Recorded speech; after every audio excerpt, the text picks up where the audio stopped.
Hello students, आज से हम अपने सिलेबस बेसिक इलेक्ट्रॉनिक्स का सिलेबस शुरू करने वाले हैं।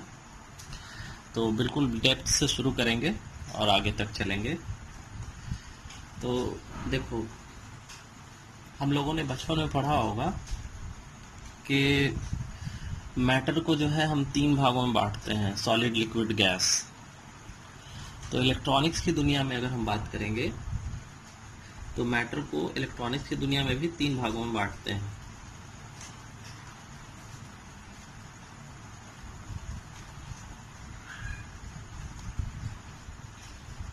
एक होगा आपका कंडक्टर, दूसरा होगा आपका इंसुलेटर,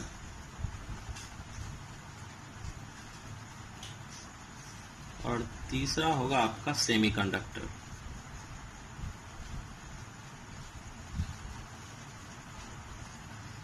सेमीकंडक्टर को आगे से मैं S/C शॉर्ट फॉर्म में लिखूंगा, क्योंकि सेमीकंडक्टर के बारे में ही हमें पढ़ना है। पूरा इलेक्ट्रॉनिक्स सेमीकंडक्टर पे बेस्ड है। सेमीकंडक्टर में भी जिन 2 सेमीकंडक्टर का इस्तेमाल इलेक्ट्रॉनिक्स में ज़्यादा होता है वो है, एक है सिलिकॉन, दूसरा है जर्मेनियम। सिलिकॉन का एटॉमिक नंबर आप जानते होंगे 14 होता है, जर्मेनियम का होता है 32। इसके ऑर्बिट में जो एटम सजे होते हैं वो कुछ इस तरीके से होते हैं, 2 8 4। इसके होते हैं 2 8 18 4। इस तरीके से पहले ऑर्बिट में 2, दूसरे ऑर्बिट में 8 इलेक्ट्रॉन, तीसरे ऑर्बिट में 4 इलेक्ट्रॉन। तो इस तरीके से सिलिकॉन के ऑर्बिट्स में इलेक्ट्रॉन जो है वो सजे होते हैं। चलो मैं सिलिकॉन का एटॉमिक स्ट्रक्चर ड्रॉ कर लेता हूँ। ये सिलिकॉन का न्यूक्लियस है और ये न्यूक्लियस के सामने सबसे पहला ऑर्बिट, इसमें 2 इलेक्ट्रॉन होंगे। फिर ये है आपका इसका दूसरा ऑर्बिट, इसमें 8 इलेक्ट्रॉन होंगे।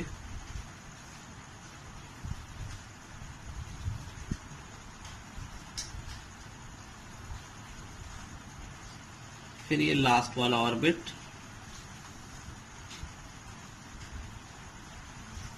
जिसमें के 4 इलेक्ट्रॉन होंगे। ठीक है, तो इस तरीके से इलेक्ट्रॉन्स जो है ऑर्बिट में सजे होते हैं। अब यहाँ पे एक चीज ये डालना है, ये न्यूक्लियस है, न्यूक्लियस को मैं नाम दे देता हूँ, ये है आपका nucleus.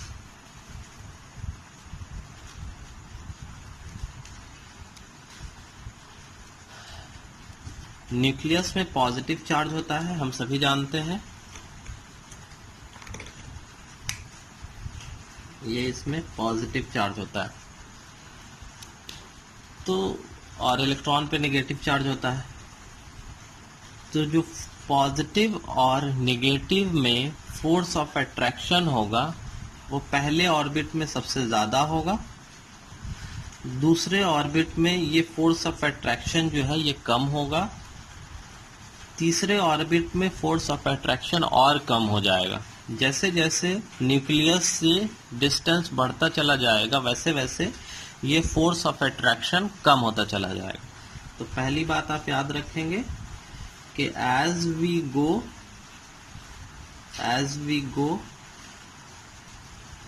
Away from nucleus,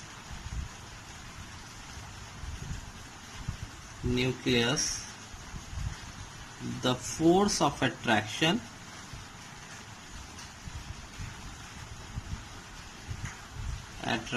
will decrease। ये पहली बात आप याद रखेंगे कि जैसे जैसे हम न्यूक्लियस से दूर जाएंगे वैसे वैसे फोर्स ऑफ अट्रैक्शन कम होता चला जाएगा। दूसरी बात आपको यहाँ पे याद ये रखना है कि जैसे जैसे हम बाहर की तरफ ऑर्बिट में जाएंगे हर ऑर्बिट का अपना अपना, हर इलेक्ट्रॉन का अपना अपना जो है एनर्जी लेवल होता है ना। सबके पास अपनी अपनी एनर्जी है। तो जैसे जैसे हम ऑर्बिट से दूर जाएंगे वैसे वैसे इन इलेक्ट्रॉन्स की एनर्जी जो है वो बढ़ती चली जाएगी। जैसे सबसे पहले वाले इलेक्ट्रॉन के पास जो एनर्जी होगी वो सबसे कम होगी, सबसे पहले ऑर्बिट वाले इलेक्ट्रॉन्स के पास जो एनर्जी होगी वो सबसे कम होगी। दूसरे वाले ऑर्बिट में इलेक्ट्रॉन्स के पास जो एनर्जी होगी वो पहले वाले इलेक्ट्रॉन से ज़्यादा होगी। उसके बाद हम अगले तीसरे वाले ऑर्बिट में चलेंगे तो तीसरे वाले ऑर्बिट वाले इलेक्ट्रॉन्स के पास सबसे ज़्यादा एनर्जी होगी इस पूरे के पूरे एटम में। क्लियर है? तो दूसरी बात हम यहाँ पे याद ये रखेंगे, दूसरी बात कि इसे लिख लेते हैं as we go away from nucleus,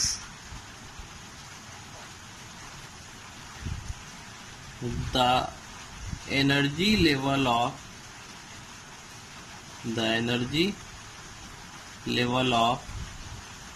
electrons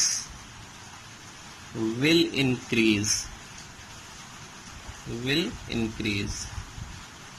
ठीक है? तो ये दो बातें याद रखना है।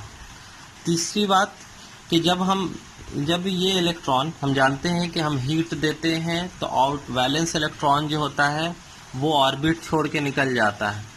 तो जो ऑर्बिट छोड़ के निकल गया इलेक्ट्रॉन, जैसे इस इलेक्ट्रॉन की मैं बात करूं तो ये इलेक्ट्रॉन अगर ऑर्बिट छोड़ के निकल गया है तो इस इलेक्ट्रॉन के पास सबसे ज़्यादा एनर्जी होगी, है ना, इससे भी ज़्यादा। क्यों? क्योंकि जो हमने एनर्जी दी वो एनर्जी कहाँ चला गया? वो एनर्जी इस इलेक्ट्रॉन ने एब्जॉर्ब किया और एब्जॉर्ब करके ऑर्बिट को छोड़ दिया और बाहर चलाया। तो energy neither created nor destroyed. वो कहाँ ट्रांसफर हो गया? ये वाला एनर्जी इस इलेक्ट्रॉन में स्टोर्ड है ना। तो इसके पास जो इलेक्ट्रॉन ऑर्बिट छोड़ देते हैं उसके पास सबसे ज़्यादा एनर्जी होती है, और जो इलेक्ट्रॉन ऑर्बिट छोड़ देते हैं उन्हें हम कहते हैं फ्री इलेक्ट्रॉन। जैसे ऑर्बिट इसने छोड़ दिया तो इसे हम कहेंगे फ्री इलेक्ट्रॉन।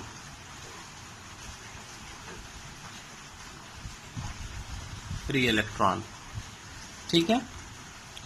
तो ये कुछ बेसिक बातें हैं। अब हर इलेक्ट्रॉन हर ऑर्बिट में, जैसे ये ऑर्बिट है एक, ये दूसरा ऑर्बिट है, ये तीसरा ऑर्बिट है, तो मैंने बताया कि हर ऑर्बिट के इलेक्ट्रॉन के पास एक एनर्जी होती है। तो इस इलेक्ट्रॉन के पास, जैसे इसमें 2 इलेक्ट्रॉन है तो इसके पास कुछ एनर्जी होगी, इसके पास भी इसी के आसपास की एनर्जी होगी। ऐसा नहीं है कि इक्वल एनर्जी होगी, हो सकता है कि इक्वल भी हो। जैसे मान लिया कि इसके पास 5 इलेक्ट्रॉन वोल्ट की एनर्जी है, इसके पास 5 इलेक्ट्रॉन वोल्ट की एनर्जी है, तो इस इलेक्ट्रॉन के पास भी कुछ आसपास की ही एनर्जी होगी, 5.5 इलेक्ट्रॉन वोल्ट, है ना।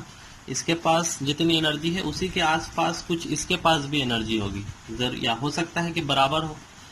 दूसरे ऑर्बिट में देखो, दूसरे ऑर्बिट में 8 इलेक्ट्रॉन है, 8 के 8 इलेक्ट्रॉन के पास जरूरी नहीं है कि सबके पास सेम एनर्जी हो। किसी के पास 7.1 होगा, किसी के पास 7.5 होगा, किसी के पास 7.3 होगा। ठीक है? तो हर इलेक्ट्रॉन के पास अपनी अपनी एनर्जी होगी। तो हम अगर सारे इलेक्ट्रॉन को कंबाइन करें तो एक रेंज ऑफ एनर्जी मिलेगा कि पहले वाले सबसे कम जो है, इस ऑर्बिट में सबसे कम इलेक्ट्रॉन के पास जो एनर्जी है वो है 7.1, और किसी के पास मान लेते हैं कि होगा 7.7। तो एक रेंज हो गया ना कि इस ऑर्बिट के इलेक्ट्रॉन के पास 7.1 से लेकर के 7.7 तक की एनर्जी है। तो जो रेंज ऑफ एनर्जी है किसी ऑर्बिट के इलेक्ट्रॉन्स के पास, उसे हम कहते हैं एनर्जी बैंड। ठीक है? एक बार फिर से, किसी एक ऑर्बिट के डिफरेंट इलेक्ट्रॉन्स के पास अलग अलग एनर्जी होती है, और उस एनर्जी का जो रेंज होगा उसे हम कहेंगे एनर्जी बैंड। तो एनर्जी बैंड को अगर हम डिफाइन करना चाहें तो एनर्जी बैंड को हम डिफाइन कर लेंगे।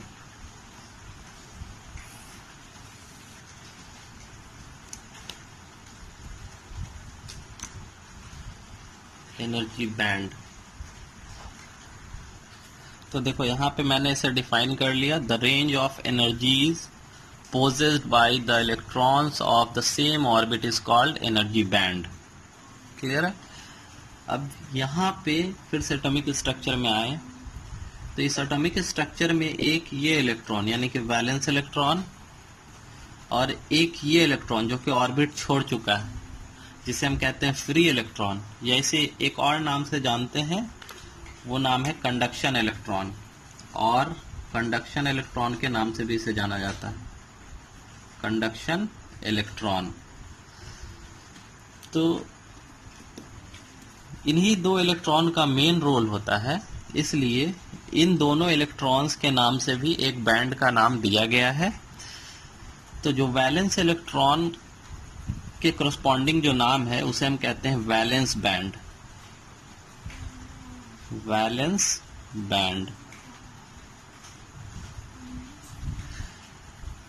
और जो ये इलेक्ट्रॉन है कंडक्शन इलेक्ट्रॉन या फ्री इलेक्ट्रॉन, इनके जरिए जो इनके करस्पॉन्डिंग जो नाम दिया गया है उसे हम कहते हैं कंडक्शन बैंड,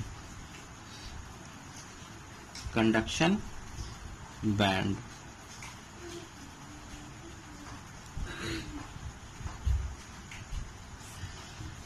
तो वैलेंस बैंड हम किसे कहेंगे कि वैलेंस इलेक्ट्रॉन्स, ये वैलेंस इलेक्ट्रॉन कौन कौन है इसमें, 1 2 3 4, 4 वैलेंस इलेक्ट्रॉन है, सेमीकंडक्टर में 4 ही होते हैं, तो 4 वैलेंस इलेक्ट्रॉन है, और इन वैलेंस इलेक्ट्रॉन की जो रेंज ऑफ एनर्जी होगी उसे हम कहेंगे वैलेंस बैंड। ठीक है, तो हम कहेंगे the energy band, the energy band, देखो इसे मैंने यहाँ डिफाइन कर लिया, the energy band occupied by the valence electrons is called valence band. Similarly conduction band के लिए हम डिफाइन करेंगे कि the valence band occupied by the conduction electron is called conduction band. और कंडक्शन इलेक्ट्रॉन किसे कहेंगे हम, the electron which have left the outer most orbit is called conduction electron या फ्री इलेक्ट्रॉन, वो इलेक्ट्रॉन जिन्होंने orbit छोड़ दिया है तो उसे हम कहेंगे कंडक्शन इलेक्ट्रॉन। तो इसे हम डिफाइन कुछ कर लेंगे, तो देखो मैंने इसे यहाँ डिफाइन कर लिया कंडक्शन बैंड को, the electrons which have left the valence band are called conduction electrons and the band occupied by these electron is called conduction band. तो इसे चलो एक फिगर से समझते हैं, एनर्जी लेवल डायग्राम से, जो एनर्जी बैंड है, एनर्जी बैंड डायग्राम से हम इसे समझने की कोशिश करते हैं। तो हेडिंग बना लेते हैं एनर्जी बैंड डायग्राम।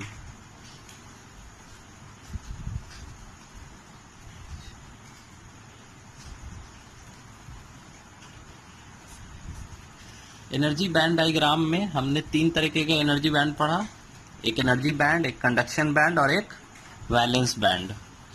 तो वैलेंस बैंड वो बैंड है जिसमें वैलेंस इलेक्ट्रॉन्स रहते हैं।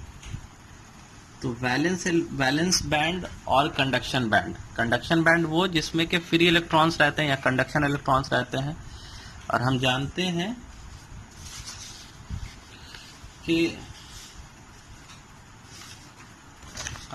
हैं कि कंडक्शन इलेक्ट्रॉन्स के पास ज़्यादा एनर्जी होती है in comparison with valence electrons, है ना। तो वैलेंस इलेक्ट्रॉन्स यानी कि वैलेंस बैंड को हम नीचे लेवल पे रखेंगे और कंडक्शन बैंड को हम ऊपर लेवल पे रखेंगे क्योंकि इसके पास ज़्यादा एनर्जी होती है। तो हम 2 बैंड बना लेते हैं, एक है आपका, ये हो गया आपका बैंड, कौन सा, वैलेंस बैंड, और एक होगा आपका कंडक्शन बैंड।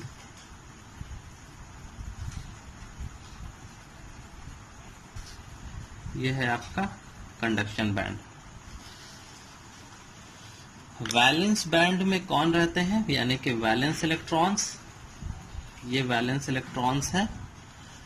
जब हम इनको एनर्जी देते हैं तो ये एनर्जी गेन करके ये valence orbit, valence outer most orbit को, है ना, उसे छोड़ देते हैं और छोड़ करके बाहर निकल जाते हैं। तो बाहर निकल के ये कहाँ जाते हैं? जब ये वैलेंस इलेक्ट्रॉन ऑर्बिट को छोड़ देते हैं तो बाहर निकल जाते हैं, और बाहर निकल के कहाँ जाते हैं? तो इसी कंडक्शन बैंड में एंटर कर जाते हैं। तो ये यहाँ से इस कंडक्शन बैंड में पहुंच जाते हैं। तो ये हो गया आपका कंडक्शन बैंड, ये हो गया वैलेंस बैंड। कंडक्टर के केस में ये वैलेंस बैंड और कंडक्शन बैंड बिल्कुल एक दूसरे के ऊपर सटा होता है, बिल्कुल एक दूसरे के ऊपर ऐसे सटा होता है ना, एक दूसरे के ऊपर ऊपर होता है, सटा होता है, आपस में सैंडविच होता है। ठीक है, तो इन दोनों के बीच में जो गैप होता है, ये गैप बहुत ही कम होता है, या कहें कि ना हो तो नहीं होता है, बहुत कम होता है गैप। तो ये कंडक्टर के केस का एनर्जी बैंड डायग्राम है। किसके लिए? कंडक्टर के लिए। Valence band and conduction band are overlapped to each other. अब हम बात करें इंसुलेटर के केस में, तो ये है आपका वैलेंस बैंड, और कंडक्शन बैंड जो होता है ये काफी ऊपर होता है वैलेंस बैंड से। इन दोनों के बीच का जो गैप होता है ये काफी ज्यादा होता है, ये होता है 6 इलेक्ट्रॉन वोल्ट का गैप होता है इन दोनों के बीच में, जिसकी वजह से जब हम इंसुलेटर को, ये इंसुलेटर के केस का है, जब हम इंसुलेटर को एनर्जी दे रहे होते हैं तो एनर्जी हम देते हैं तो यहाँ से इसको कंडक्शन बैंड में जाने के लिए काफी बड़ा गैप है, तो ये यहाँ से जा नहीं पाता। अब वैलेंस बैंड से कंडक्शन बैंड में जा नहीं पाता है, जिसकी वजह से कंडक्टिविटी इंसुलेटर के केस में नहीं होती है। अगर होती भी है तो हमें काफी ज्यादा एनर्जी, जितना गैप होगा उतना एनर्जी हमें यहाँ से देना होगा, है ना, तभी तो ये गैप को ओवरकम कर सकेगा, तभी यहाँ से ये इलेक्ट्रॉन यहाँ से जंप करके कंडक्शन बैंड में जा पाएगा। तो ये गैप काफी ज्यादा होता है, अगर हम ज्यादा एनर्जी देंगे तब यहाँ से ये गैप को ओवरकम कर पाएगा। ठीक है, तो इंसुलेटर के केस में हमें काफी हाई वोल्टेज लगाना होगा कंडक्शन करवाने के लिए। अब हम बात करें सेमीकंडक्टर की, तो सेमीकंडक्टर के केस में वैलेंस बैंड और कंडक्शन बैंड के बीच का जो गैप होता है वो कंडक्टर से ज्यादा होता है और इंसुलेटर से कम होता है। इसी वजह से सेमीकंडक्टर की कंडक्टिविटी इंसुलेटर से ज्यादा होती है और कंडक्टर से कम होती है। ये गैप जो है, ये गैप सिलिकॉन के लिए 1.1 इलेक्ट्रॉन वोल्ट का होता है। जर्मेनियम के लिए ये गैप 0.7 इलेक्ट्रॉन वोल्ट का होता है। अगर आपसे नॉर्मली पूछा जाएगा कि सेमीकंडक्टर के केस में ये जो गैप होता है, ये गैप कितना होता है, तो आप नॉर्मल केस में 1 इलेक्ट्रॉन वोल्ट बोलेंगे। लेकिन आपसे स्पेशली पूछा जाएगा कि सिलिकॉन का कितना होता है, तो 1.1 इलेक्ट्रॉन वोल्ट, जर्मेनियम का कितना होता है, तो 0.7 इलेक्ट्रॉन वोल्ट। अब ये जो गैप है, इस गैप का एक स्पेशल नाम दिया गया है। इस गैप को हम कहते हैं फॉरबिडन एनर्जी गैप। इस गैप का नाम है forbidden energy gap. The gap between valence band and conduction band is called forbidden energy gap. देखो, तो बात करें सेमीकंडक्टर के डेफिनेशन की। अब हम लोगों ने बचपन से पढ़ा है कि सेमीकंडक्टर वो है जिसकी कंडक्टिविटी जो है कंडक्टर और इंसुलेटर के बीचों बीच होती है, बीच में होती है ना। कंडक्टर से ज्यादा और इंसुलेटर से कम इंसुलेटर से ज्यादा और कंडक्टर से कम होती है सेमीकंडक्टर की कंडक्टिविटी। लेकिन इस डेफिनेशन को अगर थोड़ा सा हम डेप्थ में सोचें तो सोचो अलॉय हम बनाते हैं ना, 2 मेटल को मिक्स करके। तो अलॉय की भी कंडक्टिविटी जो है वो इंसुलेटर और कंडक्टर के बीचों बीच होती है। तो इसीलिए सेमीकंडक्टर को प्रॉपर पहचान के लिए उसकी कुछ प्रॉपर्टीज हम पढ़ लेते हैं कि उस पे उसकी प्रॉपर्टीज क्या होती है। तो प्रॉपर्टीज की अगर बात करूं, प्रॉपर्टीज ऑफ सेमीकंडक्टर, तो प्रॉपर्टीज में अगर सेमीकंडक्टर का अगर हम टेम्परेचर बढ़ाते हैं तो टेम्परेचर बढ़ाने पे हम देखते हैं कि सेमीकंडक्टर का टेम्परेचर बढ़ाने पे उसका रेजिस्टेंस जो है वो कम हो जाता है। तो ये एक सेमीकंडक्टर का गुण हुआ, प्रॉपर्टी हुआ, है ना। तो टेम्परेचर बढ़ाने से अगर रेजिस्टेंस कम हो जाता है तो इसे हम कहते हैं नेगेटिव टेम्परेचर कोएफिशिएंट, है ना। कंडक्टर में भी ऐसा होता है, कंडक्टर में अगर हम टेम्परेचर बढ़ाते हैं तो उसका रेजिस्टेंस जो है बढ़ जाता है, तो इसे हम कहते हैं पॉजिटिव टेम्परेचर कोएफिशिएंट, है ना। टेम्परेचर बढ़ाया कंडक्टर का तो रेजिस्टेंस भी बढ़ गया, तो कहेंगे पॉजिटिव टेम्परेचर कोएफिशिएंट। लेकिन सेमीकंडक्टर और इंसुलेटर में दोनों के केस में जब हम टेम्परेचर बढ़ाते हैं तो उसकी जो रेजिस्टिविटी होती है, रेजिस्टेंस जो होता है उसका, वो कम हो जाता है। तो इसे हम क्या कहते हैं, नेगेटिव टेम्परेचर कोएफिशिएंट। तो इसे हम नोट कर लेते हैं, semiconductor have negative temperature coefficient, यानी टेम्परेचर अगर हम बढ़ाएंगे सेमीकंडक्टर का तो उसका रेजिस्टेंस क्या हो जाएगा, कम हो जाएगा। दूसरी बात, सेमीकंडक्टर की जो कंडक्टिविटी होती है वो रूम टेम्परेचर पे बहुत कम होती है लेकिन कम होती है ना। हमने पढ़ा कि कंडक्टर से कम होती है, इंसुलेटर से ज़्यादा होती है, तो बहुत कम होती है। लेकिन हम जब इसमें कुछ इम्प्योरिटी ऐड करते हैं तो इसकी कंडक्टिविटी जो है वो बहुत ज़्यादा बढ़ जाती है। तो ये एक दूसरी प्रॉपर्टी है उसकी। और इम्प्योरिटी को ऐड करना हम कहते हैं डोपिंग। क्या बोलते हैं, डोपिंग। डोपिंग को डिफाइन करना होगा। डोपिंग क्या बोलेंगे हम, the adding of impurity in the pure semiconductor is called doping. ठीक है। तो सेमीकंडक्टर में जब हम डोपिंग करते हैं तो उसकी कंडक्टिविटी बढ़ जाती है। तो इसे हम नोट कर, व्हेन सुटेबल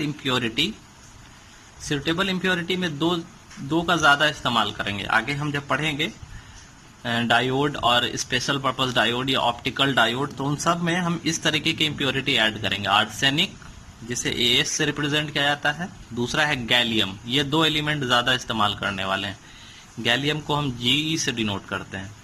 तो when suitable impurity like arsenic, gallium ETC is added to a semiconductor, its current conductivity changes appreciably। ये दूसरी प्रॉपर्टीज है ना।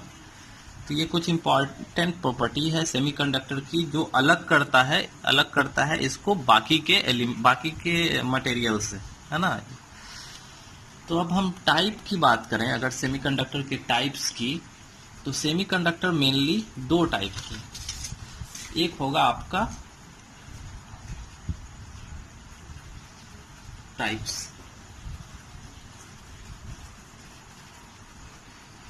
तो टाइप्स की बात करेंगे तो एक है आपका इंट्रिंसिक सेमीकंडक्टर, दूसरा है आपका एक्सट्रिंसिक सेमीकंडक्टर।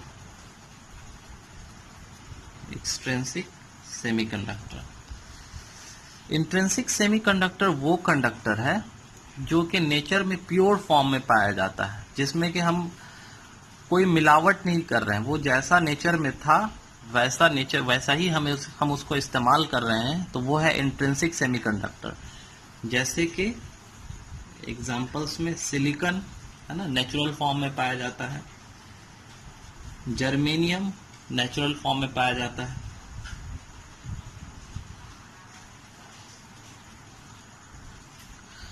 जर्मेनियम GE से रिप्रेजेंट होता है और गैलियम को हम GA से रिप्रेजेंट करते हैं।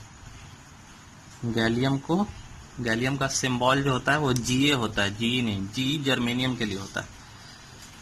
तो सिलिकॉन, जर्मेनियम ये सब नेचुरल फॉर्म में पाए जाते हैं, इसलिए ये इंट्रिंसिक सेमीकंडक्टर्स हैं। एक्सट्रिंसिक सेमीकंडक्टर वो है जिसमें हम कुछ इम्प्योरिटी ऐड करते हैं, जैसा कि अभी मैंने दूसरे प्रॉपर्टीज में पढ़ा कि हम कुछ इम्प्योरिटी ऐड करते हैं। तो इम्प्योरिटी ऐड करना यानी डोपिंग करना, तो डोपिंग करके जो हम बनाते हैं उसे हम एक्सट्रिंसिक सेमीकंडक्टर कहते हैं। एक्सट्रिंसिक सेमीकंडक्टर के भी दो टाइप होंगे, एक होगा पी टाइप और एक होगा आपका एन टाइप। ये डिपेंड करता है कि हम किस तरीके की डोपिंग कर रहे हैं। डोपिंग जैसा करते हैं उस तरीके का मटेरियल बनता है, ठीक है। तो अमाउंट ऑफ डोपिंग पे या मटेरियल किस तरीके का डोपिंग में हम इस्तेमाल कर रहे हैं उस तरीके से फिर दो टाइप के सेमीकंडक्टर होते हैं। एक्सट्रिंसिक सेमीकंडक्टर के दो टाइप होते हैं, एक पी टाइप और एक एन टाइप।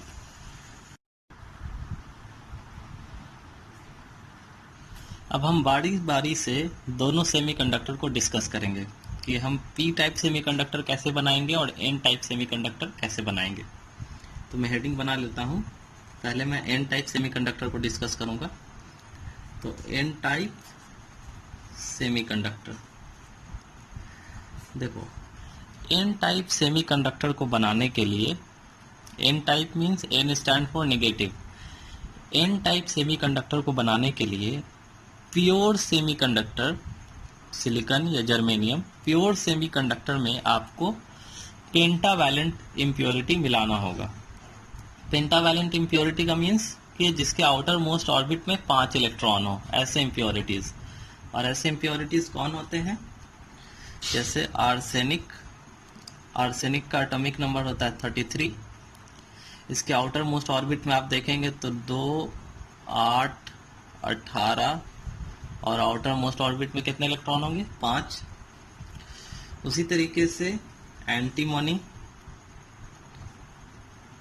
आर्सेनिक का सिंबल AS होता है, AS ऑर्गन के लिए AR होता है। एंटीमोनी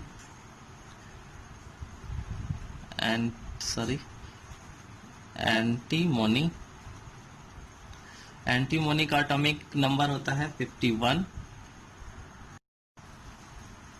और इसके जो इलेक्ट्रॉन्स होते हैं वो इस तरीके से सजे होते हैं, दो पहले ऑर्बिट में 2, फिर 8, 18, 18, 5। तो आउटर मोस्ट ऑर्बिट में कितने इलेक्ट्रॉन है? 5। तो इस तरीके के इम्प्योरिटी यानी पेंटावैलेंट इम्प्योरिटी हम ऐड करते हैं प्योर सेमीकंडक्टर में, तब हमारा एन टाइप सेमीकंडक्टर तैयार होता है। तो एन टाइप सेमीकंडक्टर के लिए अगर हम डिफिनेशन लिखना चाहें तो हम कुछ इस तरीके से लिखेंगे, When a small amount of pentavalent impurity is added to a pure semiconductor, it is known as N-type semiconductor.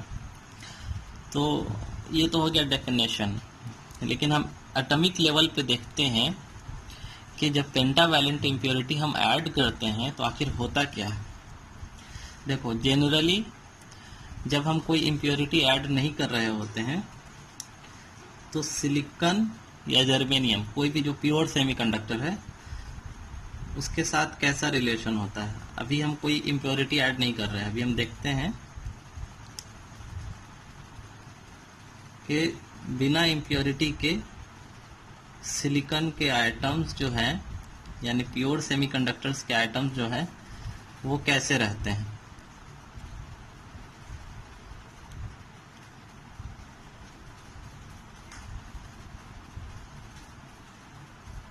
ये सिलिकॉन के आइटम्स हैं,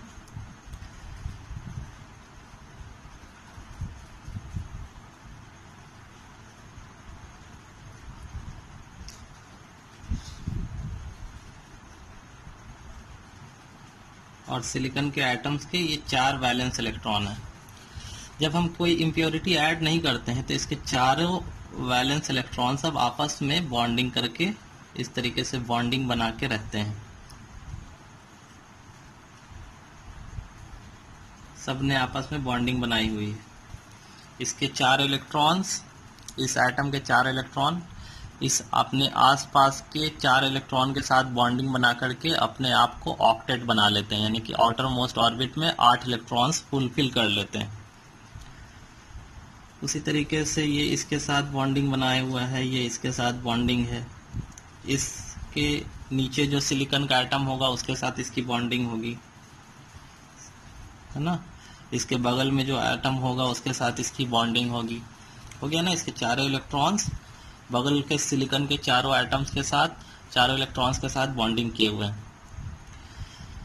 जब हम एक इम्प्योरिटी ऐड करते हैं, सपोज हमने आर्सेनिक ऐड किया, आर्सेनिक के आउटर मोस्ट ऑर्बिट में कितने इलेक्ट्रॉन हैं? 5 होते हैं। हम जानते हैं कि 5 इलेक्ट्रॉन्स होते हैं। तो इसके जो 5 इलेक्ट्रॉन्स हैं, तो ये 4 हो गए और ये हो गया 5वां इलेक्ट्रॉन। सपोज यहाँ पे बना दिया मैंने। तो 4 इलेक्ट्रॉन्स में से ये इसके साथ बॉन्डिंग कर लेगा, ये इसके साथ बॉन्डिंग कर लेगा, ये इसके साथ बॉन्डिंग कर लेगा, ये इसके साथ बॉन्डिंग कर लेगा। एक इलेक्ट्रॉन जो बच गया, ये किसके साथ बॉन्डिंग करेगा? इसके साथ बॉन्डिंग करने के लिए कोई है ही नहीं। आसपास के सारे इलेक्ट्रॉन्स जो हैं वो सारे के सारे सिलिकॉन के साथ ऑलरेडी बॉन्डिंग बना के बैठे हैं, तो ये इसको कहीं कोई जगह नहीं मिल पाता है। तो ये एक एक्स्ट्रा इलेक्ट्रॉन हो जाता है और किसी के साथ इसकी बॉन्डिंग नहीं होती है, इसलिए ये फ्री होता है। हम अगर थोड़ी सी एनर्जी दें तो ये इलेक्ट्रॉन जो है आर्सेनिक को छोड़ देगा और कहाँ चला जाएगा? वैलेंस बैंड को छोड़ेगा तो कहाँ जाएगा? कंडक्शन बैंड में। तो ये कंडक्शन बैंड में इजीली ट्रैवल कर जाता है, इजीली जंप कर जाता है। तो इस तरीके से हम जो है सेमीकंडक्टर की कंडक्टिविटी को बढ़ाते हैं, है ना। फ्री इलेक्ट्रॉन्स एक्स्ट्रा हो गए तो जंप कर जाएगा। सिमिलरली ये तो हमने एक एटम दिखाया है। अगर हम 100 ग्राम आर्सेनिक का एटम, आर्सेनिक ऐड कर रहे हैं 100 ग्राम, तो 100 ग्राम में तो कई ऐसे एटम होंगे, है ना, ढेर सारे ऐसे एटम होंगे। तो सारा का सारा फ्री इलेक्ट्रॉन डेवलप हो जाएगा। तो ये सारा का सारा फ्री इलेक्ट्रॉन कहाँ चला जाता है? थोड़ी सी एनर्जी पाकर के कंडक्शन बैंड में। तो इस तरीके से हम कंडक्टिविटी इसकी बढ़ाते हैं। अब आर्सेनिक की अगर हम बात करें तो आर्सेनिक ने अपना एक इलेक्ट्रॉन जो क्या किया? डोनेट कर दिया, है ना। इसके पास 5 इलेक्ट्रॉन थे जिसमें से एक इलेक्ट्रॉन इसने डोनेट कर दिया। इसलिए पेंटावैलेंट इम्प्योरिटी को हम डोनर इम्प्योरिटी कहते हैं। डोनेट किया है इसने अपना इलेक्ट्रॉन, तो इसे हम कहेंगे डोनर इम्प्योरिटी। अब इसका ये जो यहाँ जो हम देख रहे हैं कि यहाँ एक्सेस ऑफ इलेक्ट्रॉन्स हो रहा है ना, इलेक्ट्रॉन जो है वो एक्स्ट्रा हो रहा है। ऐसे ढेर सारे इलेक्ट्रॉन्स एक्स्ट्रा हो रहे होंगे आर्सेनिक के हर एक आइटम की वजह से। तो यहाँ पे एक्सेस ऑफ इलेक्ट्रॉन हो रहा है और इलेक्ट्रॉन के पास हम जानते हैं नेगेटिव चार्ज होता है। इसलिए इस तरीके से सेमीकंडक्टर जो बनता है उसे हम एन टाइप सेमीकंडक्टर कहते हैं, यानी negative type semiconductor.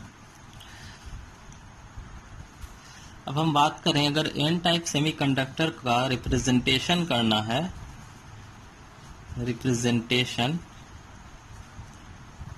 Of N type semiconductor, तो हम कैसे करते हैं? रिप्रेजेंटेशन मीन्स कि एक सिंबल से दिखाना, एक लेयर से दिखाना। तो यहाँ देखिए आर्सेनिक ने एक फ्री इलेक्ट्रॉन दिया और ये फ्री इलेक्ट्रॉन थोड़ा सा एनर्जी पा करके कहाँ चला जाता है? कंडक्शन बैंड में। तो मेरे पास एक फ्री इलेक्ट्रॉन डेवलप हो रहा है ना। और ये फ्री इलेक्ट्रॉन कहाँ से आ रहा है? आर्सेनिक में, आर्सेनिक से। आर्सेनिक जब अपना इलेक्ट्रॉन डोनेट कर देगा तो इसके पास चार्ज कैसा आ जाएगा? निगेटिव या पॉजिटिव। तो कोई भी बॉडी जब इलेक्ट्रॉन को डोनेट करता है यानी नेगेटिव चार्ज दे रहा है तो उसके पास नेट चार्ज अब कैसा बच जाएगा? पॉजिटिव, है ना। तो हर फ्री इलेक्ट्रॉन के पास एक पॉजिटिव आयन हम बनाते हैं रिप्रेजेंटेशन में। जितने भी हम फ्री इलेक्ट्रॉन्स बनाएंगे सबके पास एक पॉजिटिव आयन।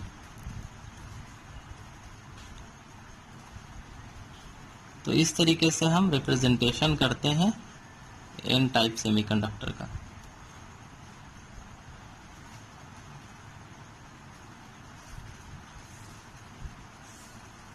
ठीक है। अब ये जो प्रोसेस है, इस प्रोसेस में कुछ जो बॉन्डिंग है वो रूम टेम्परेचर पे भी ब्रेक कर रहा होगा, है ना। जैसे नॉर्मल सेमीकंडक्टर में भी तो कंडक्टिविटी होती है ना। कैसे होती है? इसकी जो बॉन्डिंग है वो रूम टेम्परेचर पे भी कुछ जो बॉन्डिंग है वो ब्रेक करता रहता है। कुछ बॉन्डिंग जो है रूम टेम्परेचर पे ब्रेक करता है, जिसकी वजह से फ्री इलेक्ट्रॉन डेवलप होते हैं और वो कंडक्शन बैंड में जाते हैं, तब इसकी कंडक्टिविटी होती है। हम तो इसकी कंडक्टिविटी को थोड़ा इंक्रीज कर रहे हैं इम्प्योरिटी मिला करके, है ना। तो जो रूम टेम्परेचर पे इसका जो बॉन्डिंग ब्रेक हो रहा है, इस बॉन्डिंग के ब्रेक होने की वजह से इक्वल नंबर में इलेक्ट्रॉन्स और होल डेवलप कर रहे होंगे। जैसे ये वाला अगर बॉन्डिंग ब्रेक हुआ होगा, अगर ये ब्रेक हो गया तो यहाँ से ये इलेक्ट्रॉन जंप करके कहाँ चला जाएगा, कंडक्शन बैंड में। और कंडक्शन बैंड में चला जाएगा तो यहाँ पे क्या बच जाएगा, कुछ नहीं, यानी कि होल कहेंगे इसे हम। यहाँ पे कुछ नहीं बचा तो होल हो गया। और होल के पास कैसा चार्ज होता है, पॉजिटिव। इलेक्ट्रॉन यहाँ से निकल के चला गया तो यहाँ पे बच गया पॉजिटिव चार्ज। तो कुछ जो बॉन्डिंग है वो नॉर्मल रूम टेम्परेचर पे ब्रेक होते हैं और इक्वल नंबर में इलेक्ट्रॉन्स और होल डेवलप होते हैं। तो कुछ इलेक्ट्रॉन्स जो हैं, कुछ इलेक्ट्रॉन्स और होल जो है इक्वल नंबर में जनरेट होंगे। तो इलेक्ट्रॉन्स को हमने दिखाया हुआ है, होल्स हमने कुछ 2-3 दिखा दिए जो कि नॉर्मल रूम टेम्परेचर पे ब्रेक कर रहे होंगे। तो इस तरीके से होल और इलेक्ट्रॉन जो नॉर्मल टेम्परेचर पे ब्रेक कर रहे हैं उनको दिखाया गया है। तो इस तरीके से रिप्रेजेंटेशन करेंगे हम एन टाइप सेमीकंडक्टर के लिए। अब यहाँ से एक सवाल आपके पास निकल के आता है, ऑब्जेक्टिव में हमेशा पूछा जाता है कि एन टाइप सेमीकंडक्टर में मेजॉरिटी चार्ज कैरियर कौन होते हैं, इलेक्ट्रॉन या होल। तो आप यहाँ से लेयर में देखिए, आपको ज़्यादा कौन दिख रहा है, इलेक्ट्रॉन या होल। तो मेजॉरिटी में आप पाएंगे मेजॉरिटी चार्ज कैरियर जो है वो होते हैं इलेक्ट्रॉन, और माइनॉरिटी चार्ज कैरियर होते हैं होल्स, है ना। 3 ही होल्स हैं जो कि नॉर्मल टेम्परेचर पे ब्रेक किए होंगे, तो माइनॉरिटी चार्ज कैरियर्स हो जाएंगे होल्स, और majority charge carriers N type semiconductor के लिए होते हैं इलेक्ट्रॉन्स। तो इस तरीके से हम रिप्रेजेंटेशन करते हैं। अब अगर एन टाइप सेमीकंडक्टर से कंडक्टिविटी की बात अगर हम करें, मान लिया कि इससे हम कंडक्शन कराना चाहते हैं, इसमें एक वोल्टेज अप्लाई किया, ये हमने वोल्टेज अप्लाई किया, ये वोल्टेज का पॉजिटिव टर्मिनल है, ये नेगेटिव टर्मिनल है बैटरी का। तो जैसे ही हम वोल्टेज अप्लाई करते हैं तो इधर से जितने इलेक्ट्रॉन्स हैं वो सारे के सारे पॉजिटिव टर्मिनल की तरफ अट्रैक्ट होने लगते हैं।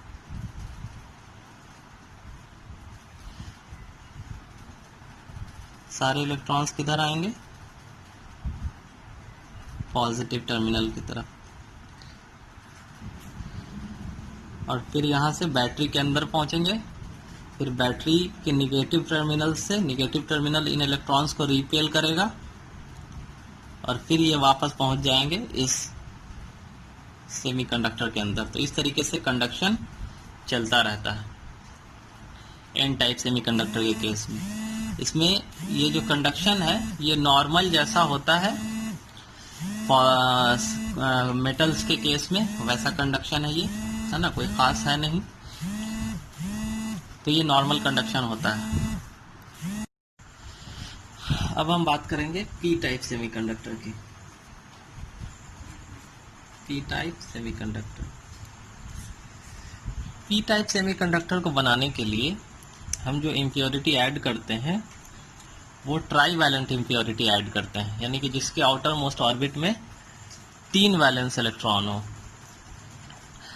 3 इलेक्ट्रॉन्स हो।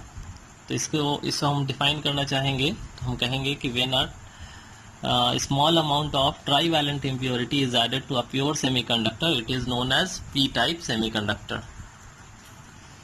अब ट्राईवैलेंट इम्प्योरिटी के तौर पे हम इसमें या तो गैलियम ऐड कर सकते हैं, गैलियम जिसका कि एटॉमिक नंबर होता है 31, या फिर हम इंडियम ऐड कर सकते हैं, इसका एटॉमिक नंबर होता है 49। इन दोनों के आउटर मोस्ट ऑर्बिट में इलेक्ट्रॉन होते हैं 3, जैसे गैलियम की बात करूं तो 2, 8, 18, 3, और अगर मैं इंडियम की बात करूं तो 2, 8, 18, 18, 3। ये इस तरीके से दोनों के आउटर मोस्ट ऑर्बिट में 3 इलेक्ट्रॉन होते हैं। इस तरीके की इम्प्योरिटी यानी ट्राई वैलेंट इम्प्योरिटी हम ऐड करते हैं पी टाइप सेमीकंडक्टर बनाने के लिए।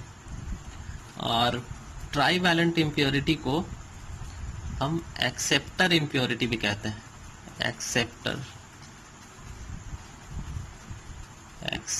इम्प्योरिटी, जैसे वहां पे पेंटावैलेंट इम्प्योरिटी में हमने डोनर इम्प्योरिटी कहा था, वैसे इसको एक्सेप्टर इम्प्योरिटी कहते हैं क्योंकि ये इलेक्ट्रॉन को एक्सेप्ट करता है। तो आइए एटॉमिक लेवल पे हम इसे समझने की कोशिश करते हैं। तो ये है एटॉमिक स्ट्रक्चर प्योर सिलिकॉन का, जब हमने कोई भी इम्प्योरिटी ऐड नहीं किया है। इसके सारे के सारे वैलेंस इलेक्ट्रॉन जो सिलिकॉन के हैं वो आपस में बॉन्डिंग बना के बैठे हैं, जैसा कि हमने पहले वाले केस में देखा था। अब जब हम इसमें गैलियम यानी जो कि ट्राई वैलेंट इम्प्योरिटी है ऐड करते हैं और इसके पास इलेक्ट्रॉन कितने होते हैं? 3। तो इसके 3 इलेक्ट्रॉन तो आपस में बॉन्डिंग कर लेते हैं आसपास के इलेक्ट्रॉन सिलिकॉन के इलेक्ट्रॉन से, और जो यहाँ पे मिसिंग ऑफ इलेक्ट्रॉन्स है, ये सिलिकॉन जो है ये किसके साथ बॉन्डिंग करेगा? तो यहाँ पे एक मिसिंग ऑफ इलेक्ट्रॉन हो जाता है जिसे हम कहते हैं होल। ये कहलाता है missing of electron which is hole. तो ये एक होल क्रिएट हो जाता है। तो ये जो होल क्रिएट हुआ है ये क्या कर रहा है? बॉन्डिंग को इसने ब्रेक कर दिया, सिलिकॉन वाले बॉन्डिंग को। अगर यहाँ पे कोई सिलिकॉन का बॉन्डिंग, सिलिकॉन का आइटम होता तो इसके आसपास के जो भी आइटम है वो आपस में बॉन्डेड होते हैं स्ट्रांगली। तो गैलियम के ऐड करते ही ये बॉन्डिंग खराब हो गई, तो ये इलेक्ट्रॉन अब फ्री हो गए, है ना। इसके साथ बॉन्डिंग नहीं है, हालांकि इन दोनों के साथ बॉन्डिंग है लेकिन इसके साथ बॉन्डिंग नहीं है क्योंकि यहाँ पे होल है। तो अब ये जो बॉन्डिंग ब्रेक हो गई है, तो इस तरीके से बॉन्डिंग ब्रेक करके हम इसकी कंडक्टिविटी को बढ़ाते हैं। कंडक्टिविटी ट्राई वैलेंट इम्प्योरिटी को ऐड करने से इस तरीके से बढ़ गई, ठीक है। तो ये जो है ये गैलियम का एटम इस इलेक्ट्रॉन को एक्सेप्ट करेगा क्योंकि होल पे पॉजिटिव चार्ज होता है, तो इलेक्ट्रॉन को एक्सेप्ट कर सकता है ये। लेकिन जैसे ही एक्सेप्ट करेगा तो फिर होल जो है यहाँ पे क्रिएट हो जाएगा और ये जो चला आएगा इलेक्ट्रॉन यहाँ, है ना। तो एक्सेप्ट करेगा इलेक्ट्रॉन तो इसके पास कैसा चार्ज आ जाएगा? निगेटिव, है ना। इसलिए इसका नाम है एक्सेप्टर इम्प्योरिटी। और इसे जब हम रिप्रेजेंट करेंगे, representation of P type semiconductor, तो हम होल को दिखाएंगे। होल इस तरीके से, ये होल्स, और हर होल के साथ एक नेगेटिव आयन होगा। क्यों होगा? क्योंकि ये इलेक्ट्रॉन को एक्सेप्ट कर रहा है।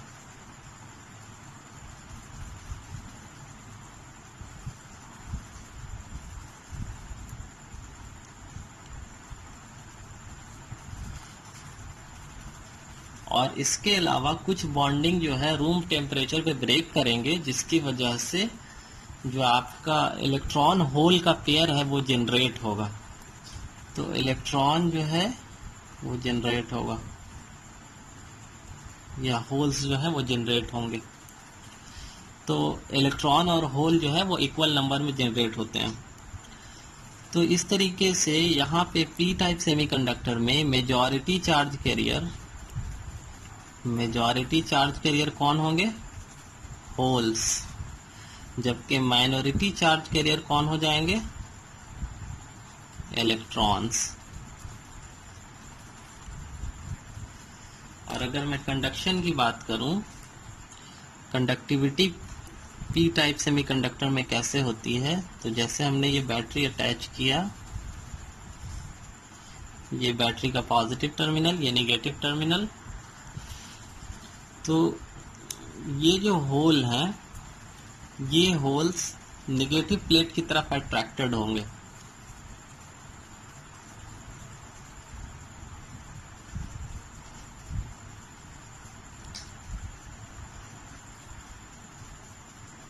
ये इस तरह बाहर नेगेटिव प्लेट की तरफ अट्रैक्टेड होंगे। क्यों? क्योंकि होल पे पॉजिटिव चार्ज होता है। अब जो होल है ये बाहर की तरफ नहीं आ सकता। एक्चुअली होल जो है इसके आसपास में जो एटम होंगे उस पे जो इलेक्ट्रॉन होंगे उस पे मूव करते हैं। जैसे यहाँ पे अगर मान लिया कि कोई इलेक्ट्रॉन होंगे तो ये इलेक्ट्रॉन पॉजिटिव की तरफ मूव करेगा, तो ये इलेक्ट्रॉन इसमें जंप करेगा, तो ये हो गया आपका। अब इलेक्ट्रॉन यहाँ चला आया और होल कहाँ क्रिएट हो गया? ये इस तरफ। ठीक है। फिर वैसे ही ये इलेक्ट्रॉन जो है बगल वाले होल पे जंप करेगा, तो बगल वाले इलेक्ट्रॉन पे जंप करेगा, होल पे जंप करेगा, तो होल यहाँ क्रिएट हो जाएगा। तो इस तरीके से एक्चुअली में इलेक्ट्रॉन मूव करता है, लेकिन लगता है क्या कि होल मूव कर रहा है ना। तो होल जो है बाहर में वायर में इलेक्ट्रॉन की वजह से ही करंट होगा आपका, इलेक्ट्रॉन की वजह से ही करंट होगा, लेकिन इसे हम कहेंगे होल करंट, क्योंकि इस बॉडी में होल की वजह से करंट फ्लो हो रहा है। तो इसे हम कहेंगे होल करंट, लेकिन आउटर में आपका इलेक्ट्रॉन ही मूव करेगा। तो ये था कंडक्टिविटी पी टाइप सेमीकंडक्टर में, रिप्रेजेंटेशन पी टाइप सेमीकंडक्टर का और फॉर्मेशन पी टाइप सेमीकंडक्टर का। अगली वीडियो में जब हम मिलेंगे तो हम बात करेंगे formation of PN junction diode के बारे में।